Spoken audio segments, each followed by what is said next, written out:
এটা অত্যন্ত ইম্পর্টেন্ট জিনিস। এইখানে কিন্তু আমরা অনেকের ইমানই নষ্ট হয়ে যায় আমাদের। উইল আর ডিক্রি অফ আল্লাহ, আল্লাহর নির্ধারণ। ধরেন আমার হাইট 5 ফুট 2 এর চেয়ে আর বাড়ে নাই। আমার খুব শখ ছিল আমি ইমরান খানের মতো লম্বা একজন হব, কথার কথা, খেলা দেখছি, আমার খুব শখ ছিল ওইরকম, কিন্তু আমার 5 ফুট 2। আল্লাহ নির্ধারণ না এটা, এটাতে সন্তুষ্ট থাকা, এটা না বলা যে দূর কি একটা ফিগার হইলো, মানে আমি সারা জীবন চিন্তা করছি পেস বলার হব বা কিছু একটা হব, আমার কি একটা শরীর হইলো, আমি আর্মিতে ভালো করে অ্যাপ্লাই করতে পারলাম না, 5 ফুট 2 ইঞ্চি। এইটা না, যত রকমের নির্ধারণ আছে, শুধু এটা না, আমি এটা খুব একটা বললাম। আমাদের আরো ফাইনাল নির্ধারণ কি, আমাকে এই দেশে আল্লাহ জন্ম দিচ্ছেন, এই দেশের উপর অসন্তুষ্টি প্রকাশ করা, দূর এই দেশে মানুষ থাকে, এর কাদা, এখানে মশা, এখানে গরম, এইখান থেকে আমরা বলি না বিদ্যুৎ গেল গিয়া, 5 মিনিটের জন্য বিদ্যুৎ গেল গিয়া। আমি ঢাকা শহরে থাকছি, নিউপল্টন বলে যেটা, এই যে কবরস্থানের পাশে পিলখানা গেটের ওইখানে আছে না নিউপল্টন, ক্লাস 5 পর্যন্ত আমার বাসায় ইলেকট্রিসিটি ছিল না। চলছে না জীবন, পরীক্ষা চলছে, সব চলছে, ডাক্তার চলছে, কবিরাজ চলছে, পরীক্ষা চলছে, মেহমান আসছে, সবকিছু চলছে হারিকেনের আলোয়। আজকে কি 2 মিনিটের জন্য এই দেশে মানুষ থাকে, কারেন্ট চলে গেল। এইগুলা হচ্ছে আল্লাহর নির্ধারণের এগেনস্টে কথা বলা। আমরা কিন্তু অনেক সময় রিয়েলাইজ করি না। ডিক্রি এবং নির্ধারণ যেটা বললেন, দুইটা কথা বলছেন। একটা বলছেন যে আপনার ডিক্রি অফ আল্লাহ, আর একটা বলছেন বিং কন্টেন্ট উইল। উইল মানে কি, কাদা ওয়াল কাদার বলি আমরা, একটা কথা শুনছেন না, কাদা মানে হলো ফয়সালা, কাদের মানে হলো নির্ধারণ। যেটা আল্লাহর ফয়সালা একটা আর নির্ধারণ একটা, একটু আলাদা, তাকদীর, কথাগুলো সব একই রুট থেকে আসছে। কাদা মানে হয়তো ফয়সালা, অ্যাকচুয়ালি আল্লাহর যে ইচ্ছা, এটা আল্লাহর ইচ্ছা। আপনাকে এই বাপের ঘরে জন্ম দিয়েছেন, আপনি হয়তো চিন্তা করতেছেন আমার টেক্সাসে ছোট বুশের ঘরে জন্ম দিলে কত ভালো থাকতে পারতাম, পুরা রেঞ্চ আমার হইতো। তা আপনাকে আল্লাহ এই দিনমজুর বাপের ঘরে জন্ম দিয়েছেন, এটা হচ্ছে আল্লাহর ফয়সালা। আল্লাহর ফয়সালা এবং আল্লাহর নির্ধারণে আমরা সন্তুষ্ট থাকবো।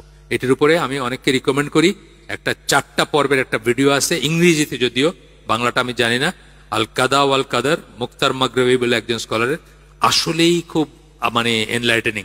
এইটা কিন্তু ইসলামের খুব একটা ব্যাপার, ইসলামের কিন্তু খুব জটিল একটা ব্যাপার, কাদা ওয়াল কাদার।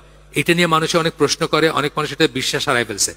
সবচেয়ে প্রথম ইসলামের মানে ইমানের যে রোকনটাকে মানুষ ত্যাগ করছে, সেটা হচ্ছে এটা। 6টা স্তম্ভ তো ইমানের, 6 নম্বরটাকে মানুষ কিন্তু ত্যাগ করছে। 2 এক্সট্রিমে গিয়ে ত্যাগ করছে। কেউ বলছে যে কেউ কাদারি হয়েছে, কাদারি মানে যারা টোটালি কদরে বিশ্বাস করে না, আর জবরি হয়েছে কেউ, মানে মনে করে যে আমার কোনো চয়েসই নেই, সবকিছু আমি মদ খাইতেছি, এটা আল্লাহ খাওয়াইতেছে। দুইটাই ভুল, দুইটা এক্সট্রিম। আহলে সুন্নাত যাওয়ার পজিশন হচ্ছে মাঝখানে। তো এটা নিয়ে পড়াশোনা করার ব্যাপার আছে, এবং এটা কনফিউজিং জিনিস। এটা নিয়ে বেশি প্রশ্ন, মানে জ্ঞান ছাড়া বেশি প্রশ্ন করা অথবা যার তার কাছে প্রশ্ন করা উচিত না। এটা অনেক মাঝে মাঝে কি জানি হয় আর কি, না হঠাৎ একটু পরপর, আমি তো আর ধরতেছি না ওটা। যাই হোক, তো আমরা 25-এ শেষ করবো বলছি, আর 5 মিনিট আমি একটু যাই, যদি প্রশ্ন না থাকে তাহলে আরো সহজ হয়। এখানে করতেছেন, এখানে একটা আয়াত কোট করতেছেন, সূরা জুমার 10 নম্বর আয়াত, only those who are patient shall only those who are patient shall receive their reward in full without reckoning। শুধুমাত্র ধৈর্যশীলদের জন্য হিসাব ছাড়া, মানে বেহিসাব রিওয়ার্ড তারা করবেন, বেগাইরি হিসাব। এটা কোরআনের একটা ল্যাঙ্গুয়েজ, আপনারা জানেন কি এটা? আচ্ছা, বেগাইরি হিসাব আপনারা জানেন কোরআনের একটা টার্ম, মানে অনেক সময় অনেক জায়গায় আসছে এটা। তো হিসাব ছাড়া মানে কোনো নাই। আচ্ছা, আরেকটা হাদিস আমরা পড়ি, এটা হচ্ছে সুনান তিরমিজির হাদিস, আলবানির মতে সহিহ। এখানে বলতেছেন, the greatest reward comes with greatest calamity. সবচেয়ে বড় দুর্যোগের সাথে সবচেয়ে বড় পুরস্কারটা আসে ওই সময় যে স্টেডফাস্ট থাকলো, ওই সময় যেই থাকলো। এই জন্য কি বদর সাহাবীদের একটা আলাদা আছে না? কেন বদর সাহাবীদের আলাদা এলিভেটেড স্ট্যাটাস কেন? ওটা খুব দুর্যোগপূর্ণ একটা দিন ছিল ইসলামের জন্য। ইসলাম শেষ হয়ে যেতে পারতো ওই দিনে, এরকম একটা দিন ছিল। ওই সময় যারা দাঁড়ায় ছিলেন, পৃষ্ঠ প্রদর্শন করেন নাই, তাদের একটা স্ট্যাটাসটা এলিভেটেড এবং তাদের রিওয়ার্ডটা অন্যরকম ওই সময় যারা ছিলেন। When Allah loves a people, He tests them. আল্লাহ যখন কাউকে ভালোবাসেন, আল্লাহ তাদেরকে পরীক্ষা করেন। সাহাবীরা কান্নাকাটি করতেন যখন খুব সুখের দিন যাইত, যে আল্লাহ বোধহয় আমাদের ভুলে গেছে। মানে টেস্টেড না হলে কান্নাকাটি করতেন তারা, যে আল্লাহ বোধহয় আমাদের ভুলে দিয়েছেন, আমাদের এত সুখের দিন যাইতেছে, মানে সবকে এখানেই পেয়ে গেলাম নাকি, বা সবকিছু এখানেই হয়ে গেল। Whoever accepts the divine decree, আল্লাহ নির্ধারণ, কদর, যে একসেপ্ট করে, যে গ্রহণ করে, সহজভাবে গ্রহণ করে, মেনে নেয়, will earn Allah's pleasure, সে আল্লাহর সন্তুষ্টি অর্জন করবে। and whoever is angry, এবং রেগে যায়, এই দেশে মানুষ থাকে, কারেন্ট চলে গেল, এই কাদা, এই মশায় কামড়ে, সেটা রাগ আসে কিন্তু।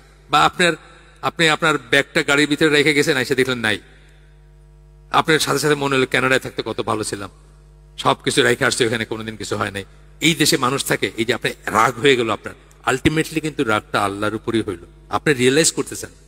কারণ এখানে আপনাকে জন্ম দিচ্ছেন কে? আল্লাহ। আপনি চয়েস করে জন্মান না এখানে, মায়ের ঘরে, বাপের ঘরে, আল্লাহ আপনাকে জন্ম দিচ্ছেন। এইটা চিন্তা করার ব্যাপার আছে, এবং খুব সাবধান থাকবেন।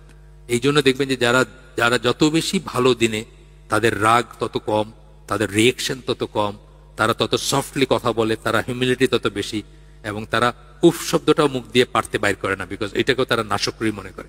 এটা বোঝার ব্যাপার আছে।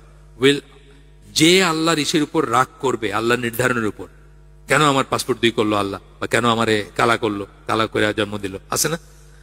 এই যারা রাগ করবে, উইল আর্ন আল্লাহ's wrath, wrath মানে গজব, আল্লাহর গজব সে অর্জন করবে। আজকের জন্য আমি শেষ করে দেই।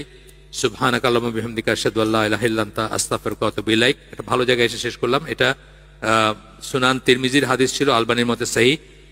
এখান থেকে নিয়ে আমরা আগামী দিন পড়বো ইনশাআল্লাহ।